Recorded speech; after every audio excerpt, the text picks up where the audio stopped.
Welcome to the Environmental Leadership Chronicles, a podcast brought to you by the California Association of Environmental Professionals. This episode is a feature in our CEQA Series, where I'm joined by co-host Corinne Lytle Bonine, and we feature Andrew Saba, Managing Director at Stockdale Capital Partners. Andrew is responsible for asset management with a focus on healthcare real estate at Stockdale Capital Partners, a real estate investment firm based in Los Angeles. Andrew discusses how commercial developers approach CEQA and project planning and considerations for streamlining development for healthcare and housing needs in the state of California. Join us as we learn from a developer's perspective on engaging with environmental processes. Thanks for listening, and we hope you enjoy. Hi, I'm Jessa. My pronouns are she, hers. Hi, I'm Corinne, and my pronouns are she, her. And today we welcome Andrew Saba. He's Managing Director with Stockdale Capital Partners. Welcome to the podcast, Andrew. Thank you very much for having me. So first things first, how are you connected to AEP? I have known you, Jessa, for quite a while, but also I think we've come across paths where we've interacted with your team as we're exploring various different elements for landscaping, specifically sustainable landscaping design elements on some of our projects in Southern California. Great. Well, thanks so much for joining us. Again, we appreciate it. And kind of give us a little bit of background. So you're Managing Director. So can you tell us a little bit about your background, like what led you to a career in real estate development and what does it mean to you? Yeah. Well, I'll tell you, like 20 years ago, I thought I was going to end up making beer commercials, but that was not the case. I ended up joining a property management company in South Florida that specialized in healthcare real estate. And at the time, it was a fairly small but growing industry. And after about a year, I thought to myself, this is going to be defensive. It's going to be around a little while. And I just kind of stuck with it, invested in myself, got some education, real estate license, operation specific education, et cetera. And then just kind of like migrated closer to the capital, if you will, where the decision making happens. And over that time frame, worked up through operations into leasing and then into capital markets, which is the purchase and sale of assets. And then where we are today, we do both, we do capital markets, but we also do where we're buying, we're selling. We also develop real estate. And then I work for a private equity group on the West Coast called Stockdale Capital Partners. I specifically head the healthcare division. So all the medical real estate that we invest in, and that's a nationwide effort. But then we also, as a firm, we tackle every asset class from hospitality, retail, industrial. We're now looking at multifamily. We've done office in the past, and we are looking at opportunities now, but we're generally an opportunistic group. And so I joined them about 7 years ago. I've been in the real estate sector for close to 20 years and have been in and around development a number of different times. And most recently would be our project here in Los Angeles, which is now a fully entitled 145,000 square foot medical office building immediately to the east of the city of Beverly Hills at San Vicente and Wilshire. And we're very excited. We expect to break ground on that project in about a year. And I could pause there because I think I've kind of meandered into a lot that I think we're going to try and touch on in a moment. Yes, thank you. That's a very great summary for 20 years. I'm very impressed with the succinctness and clarity at the same time. And so, yeah, but I mean, we're talking about the environmental side of these projects and interacting with CEQA as you get these projects online. And so when you are considering these projects and development, and what stage as a business do you begin discussing the environmental planning as it relates to CEQA? Early, very early. And frankly, a lot of that has to do with the municipalities. When you think about doing projects in California, there's obviously in many cases, as you think about doing projects across the country, California can be a little bit more cumbersome just because we have things like CEQA and other processes that can be a little bit more challenging. But we think about how difficult it's going to be to get the project approved. And, those elements will vary depending upon what type of project you're going to deliver. If it's housing, there's a little bit more political momentum around approving housing. So some of those administrative processes can be streamlined. But if it's something that is more commercially related, or if it's something that there's not a lot of political will to force through, then you really will have to check every single box. So, do you have any specific examples you could share when CEQA has impacted the ability to deliver a project as planned? Certainly. And, I will say that it's one sort of portion of the entire process as you think about development. So in a lot of cases, especially if you're touching projects that are like near wetlands or protected areas, there's definitely a lot more consideration that you need to include versus things that are like by right development in a site that's already been developed. And so anytime that you see this a lot in NorCal, actually, where there's projects in and around or that are like new build where you're actually touching raw dirt that's never been developed in the past, that is where you'll have a little bit more interaction with CEQA, because in a lot of cases in a state as dense and developed as California, there's a reason that a lot of that space is still green. And so in times there's protected species and or wetlands or habitat that are preserved for environmental reasons. And you just have to navigate that. And so I don't have any specific examples that come to mind in terms of development projects. I just know that over the years, firms that I've worked with before have had to navigate CEQA as part of the development process in getting the entitlements to build. So do you, Andrew, when you're, looking at early stage development for properties, do you, factor in whether or not the intended use is permitted by right? Yes, absolutely. And then from there, it's, how much of a process is it going to be? Who do we need to work with? So for instance, on our project at 656 San Vicente, the medical office building I mentioned earlier, we worked with a public outreach group because we knew that there was going to be a lot of concern around specifically traffic and parking, which we're working with the neighborhood and have been working with them. In fact, we were working with them years before we even started our formal EIR application. And so just to give you guys context, we acquired the site in 2015. We recently received the entitlements in 2022. So that's a 7-year entitlement process. That's a little atypical. Obviously, there's a bit of COVID in there. Light speed. Yes. That's so, to more succinctly answer your question, I would say, yes, we absolutely look at what's by right, because that will determine how much more you're going to have to navigate as part of the process. And what does it mean, like, how do you as a developer and, like for you on the capital market side, I don't know if this is taken into consideration, but the financial impacts of the delays on, I don't know, I guess like the rent or sale price, depending on like the end delivery of like what you're doing with the project, like how does that roll up into it? Because I'm thinking with, with housing, especially, I mean, this project was medical, but, healthcare obviously costs are through the roof. And then housing prices in California are very expensive. And so we have all these laws and regulations in place, which I love as a citizen of California, but I also understand that there can be a lot of financial impacts as a result of enforcing these regulations.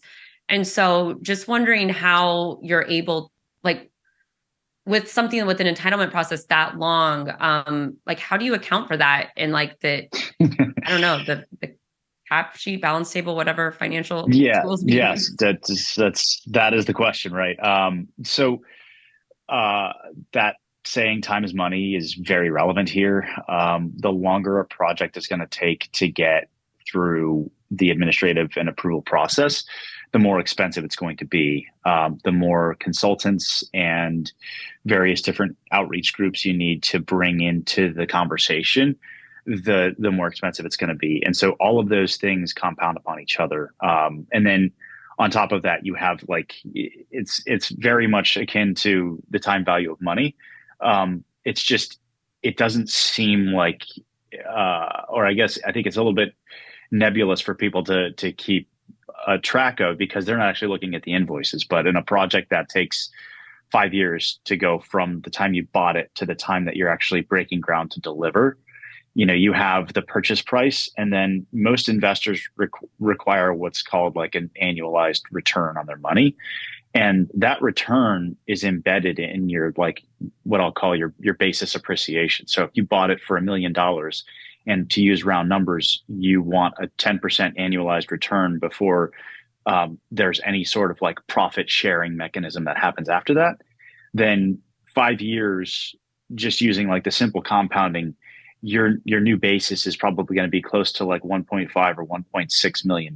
So like you've immediately had about a 50 to 55% basis increase just because of time. And then there's the actual nominal cost of every single consultant you brought into the process. So, that could be several $100,000 across legal. You could spend another 100,000 or two in the consultants that you use underneath legal, because you'll use like land use counsel to potentially go through like a plan amendment, for instance, if it's not by right. There are a whole host of different constituents involved in getting processes approved in municipalities where things are difficult. I don't think that it would be unfair to say that California has been known to have a lot of these difficult municipalities, not to point fingers at any one in particular. And so the longer projects take, the more thought through they need to be, the more expensive they are. And then on top of all of that is, it's all circular, right? So if these projects cost a lot of money, then the intrinsic rent that needs to be paid to pay off that project is higher. And so for people to be able to afford that rent, they need to generate more money. And so for them to generate more money, they have to charge more. And for people to pay those prices, they need to make more money. And like some of those people are the construction folks and trades that are building the project. So the project then becomes more expensive just by virtue of that whole cyclical nature. And that is somehow a bit of like an oversimplified version, even though it was a long drawn out example of how the development process and things can become very expensive very quickly. And, not to pick on CEQA, it's part of that, but there's a lot of factors that go into the development process, and every little piece adds up, and the time component is the part that it just magnifies everything with compounding. I think the other thing just on time is that, and I'll ask Andrew to correct me if this doesn't apply to his projects, but for renewable energy projects, we don't generate any income until it's built, operating, generating electricity.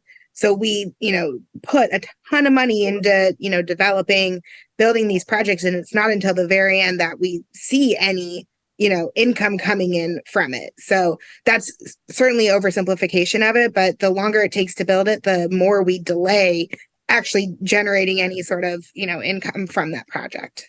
100%. Yeah. And the thing about all of it is that very rarely are these projects built with 100% equity capital, or meaning like full at risk. So there's debt and there's lenders involved too. And a lot of that adds legal and administrative burden. And when I say burden, just think cost. And so when you think about building these, multi-year projects that take 1 to 2 years, and these are, in some companies' cases, billions of dollars of projects, that's a lot of capital that is charging interest that needs to be paid back. So like the rent not starting 2 years in, you can see that you're starting from a very, very deep basis and a hole you have to climb out of when you think about trying to generate rent to get to like positive income. And so a lot of times these projects are net negative for many years after not only breaking ground, but also after delivering and rent starts. And it's such an interesting interplay also between permitting and financing, especially, things like tax equity financing, because, we go through the permitting process and we're, checking the boxes, doing what we need to do with the, different AHJs and, municipalities having jurisdiction. And then, either, during construction, after construction, both, we then have to make our case to financing institutions, and we get hit with a whole other host of questions about, well, why did you permit it this way? Why did you do that? And it actually, as we see changes in the financing industry, it changes the way we permit projects. So it's, I think kind of a unique perspective on the development side is that, we make decisions on what studies are we doing, are we going above and beyond, necessarily the regulatory requirements, because we're going to have to, stand in a room in front of, financiers and prove that, we're mitigating their risk as well as following the different permitting requirements that we're supposed to do. Exactly. Frankly, there's at times dozens of proverbial cooks in the kitchen, and you have to have an answer and a thought through plan to address, you're never going to get to 100%, but 90 to 95% of everybody's concerns. And then, at some point you get the green light. But I will tell you that it's funny, because I think a lot of people look at projects that are breaking ground and they're thinking like, oh man, that's such a great development or such a great project. And those deals were done years ago, like many, many years ago. We just toured a project yesterday. It was a medical building, and the land site was sold for development in 2018, and they broke ground in 2019. It delivered a year and a half ago. So you can see like these decisions, these, multi-million to billion-dollar decisions are made so far in the past. And I think, particularly in states that have higher administrative burden, that's very true, Corinne. And so one of my questions, and I think this is a little bit along the timeline for entitlements and streamlining, is there are these, in California, there's been legislation to streamline specifically for housing. Housing and clean energy are top priorities for the state. And so for a developer, in your perspective, are the legislation that's passed, like SB 35 is one I was looking at. I think it was recently extended, but is that enough? Like, is what the state is doing to streamline housing development, is it attractive enough in your opinion? And this could be for your business or just you as a professional in the industry, for developers to increase housing supply? There's certainly time inefficiencies gained by streamlining certain administrative processes, but that is sadly just one small piece of the puzzle. So like, as you stack up the full list, if you will, of expenses, the administrative piece is not insignificant, but when you think about things like labor costs, construction costs, time to actually just execute, because like some of the hurdles are actually just related to the build timing as well. This is just an anecdote. This is not at all celebrating another country, but we sat down with a major healthcare system here in Los Angeles, and they had built a hospital in 2 different countries, and they convinced those countries to let them use the plans that they had here. So this team designed it, controlled construction and the deliverables, because they were approached by those countries to say, like, we consider you guys a center of excellence around healthcare, and we'd like to see you build a hospital here. And they said, fine, we'll do it, but it's on our terms. And one in particular, they said they did it in China. They did it at, I think he said, 1/10 of the cost, and it took them like less than a year. And if you think about that versus trying to build a hospital here, you can just see the difference. And obviously a lot of that is labor, materials, administrative, but when the process can be completely streamlined and focused in for the delivery of that mechanism, I think that is an interesting juxtaposition as you look at like the layers that we have in our system, set apart for a moment any differential in labor costs. I don't know that I necessarily addressed the question head on, but I think that's a very relevant example.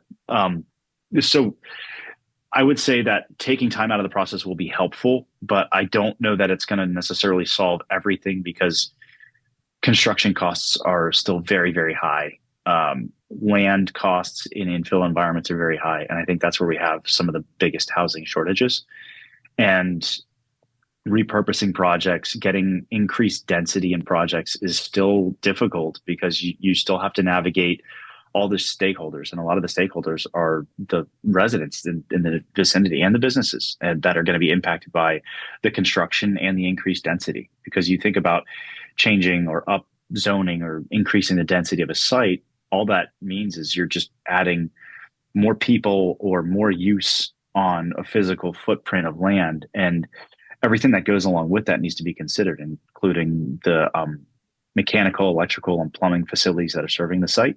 There's got to be places and power for people to use the facilities. And, if the sewage system can't handle more people, then that needs to be upsized and considered. And there's a lot of different components that feed into it that it's great that the government's thinking about streamlining, but there needs to be a much more comprehensive view, because I think when it gets down to the local level, there's certainly a lot of just say nuance associated with delivering development projects. Corinne, what have you guys seen? Because I think you've handled very, very big projects in your tenure there. Yeah, and I think I totally welcome to more streamlining tools. Have probably a million different suggestions on how we can make building, especially infrastructure, renewable energy, residential work easier. But I think, kind of the different way to look at that and what we see, in renewable energy and with our budgets is that, permitting is usually just a drop in the bucket, just, what you said, and we're not necessarily the biggest, cost, but it is, usually the biggest level of uncertainty. And then typically also we're the longest pole in the tent in terms of schedule. So, it's less of a, we want to spend less money doing permitting, but we need to have some certainty on what it'll cost and how long it'll take. And, to the extent we can have, probably a better understanding of, how can, as you move through a CEQA process or Endangered Species Act process, how can that change the project? And then what does that mean when, we're at 30% design and we find, a vernal pool that has fairy shrimp in it? So having, I think, more certainty over those processes is probably even more helpful than trying to streamline. That feels like a very specific example that you may have some emotional trauma over. Yes, one of many. But Andrew, I wanted to ask you, it seems like, we may have a unique opportunity, in the, post-COVID landscape where, we had a lot of office space. It looks like we're probably not going to need as much office space as we currently have, and like we've said, we've identified a need for housing. We've identified a need probably for more infrastructure, like medical space. What are you guys looking at? Any unique solutions to converting, the smaller need for office space to what we actually do need in those, more dense urban populations? Yeah, and that's right now. That's the question everyone's asking: is what happens to all the under and unutilized office space? I will say that not all office is created equal. And I think a lot of the older vintage office, the physical infrastructure itself is probably obsolescent for a lot of uses. And, in markets where things get so infill, like San Francisco or Manhattan, where land is just so finite that it becomes precious, you can reuse a lot of the bones of these buildings. But in particular, like a market like SoCal, it's actually still a pretty sprawling market. And there is still a lot of opportunity for adding density to new sites as opposed to trying to repurpose existing. I think there's going to be market specifics everywhere. There will be opportunities to convert. We have been looking for years even pre-pandemic at the conversion of office to medical. Some of the specifics there are really just about, does it meet the functional physical elements required for medical? Some of that is just like, are the columns spaced appropriately? Do you have enough height in between the floors? Does it have enough parking? And then, outside of that are the nice to haves, which is how's visibility, how's access, patient wayfinding, things like that. There will be opportunities for repurposing. Absolutely. It's one of the things I considered on a trip recently to another country. When you think about it, it is kind of an inefficient system when you step back and think there's all this square footage built for people to live for half the day, and then there's all this square footage for people to work half the day. And so it actually makes sense that some of that space that people aren't working in would be rationalized and repurposed.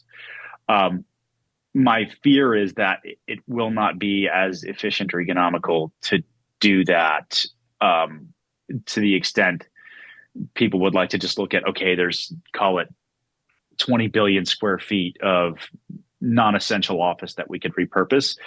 I think only a small percentage of that is potentially repurposable to something else.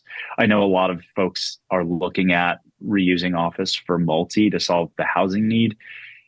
It's very challenging to repurpose. A lot of the newer product, and I'll say like relatively newer, like in the last 40 years, is built with non-operable windows, for instance. And like in most residential projects, the window's open. Things like that you don't think about. They're small components, but being able to open a window in a condo or an apartment building is actually kind of a big deal. And that's not a small fix. You're talking about a full replacement of a glazing system that you look at across a million square foot building, like all of a sudden the differential between repurposing that existing asset and like rebuilding new right next to it, that difference starts to shrink as you look at all of those incremental costs. The elevator systems, for instance, may not be designed to handle the kind of traffic you're going to get for multifamily or like for dense apartment living versus a commercial office building. The parking is probably overbuilt, so you actually have a lot of spare capacity there, but you might need more plumbing. You have to repipe and replace everything. The floor plan may not lay out. There's a lot of different nuances that when you just think of like the raw square footage, it would make sense. But I think the sad reality is that a lot of that it's purpose built, and there may not be as much overlap as we'd all hope. Well, that's disappointing. It is, but I will say there's going to be opportunity, and I think that there's still going to be ways to integrate both living and working, where you have this integrated live, work, play, because that was still a very popular concept that you saw take hold pre-COVID that I don't think is going away. I think people want the convenience of being able to walk to work or like being proximate enough that the time lost your commute is immaterial. But that's, I would say, one of the things I have to caveat with, like, my views may not necessarily represent the views of my firm. So. Well, we have to wrap up. We could talk to you for probably a few more hours about all this stuff. So thank you so much for joining us. I'm going to do our wrap up rapid five to close out. So first of all, what is your favorite daily habit?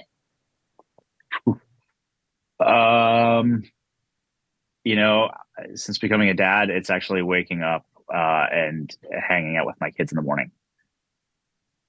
What are 3 things you would bring to a deserted island? Can family count as one? Sure. Okay, we'll allow then it. in that case. All right. So then family, Snickers bar, and McConnell's ice cream, Eureka lemon and Marion berry. Ooh. Try it. It's amazing. I think we have to now.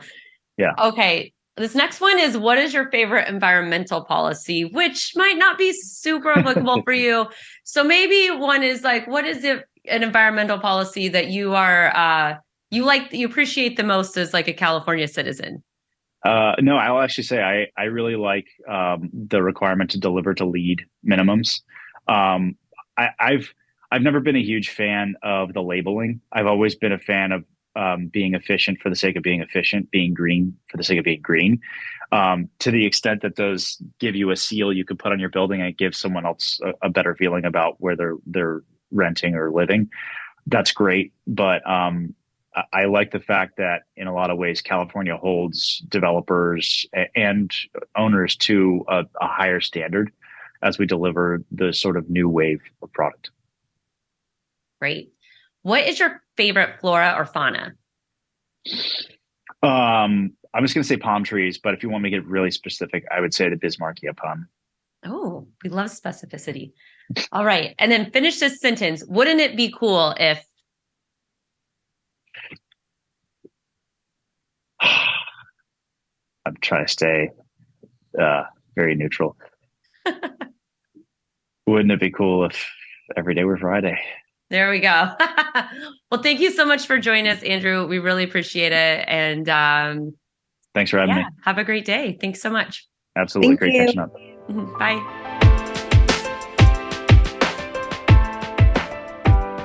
Thanks for listening. If you enjoyed this episode, please subscribe to be updated when new episodes are released and leave us a review to let us know what you think. It also really helps us to share the podcast with others who may enjoy learning about the environmental industry.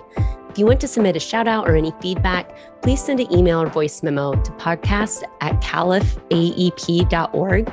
The email again is podcast with an S, podcast@califaep.org.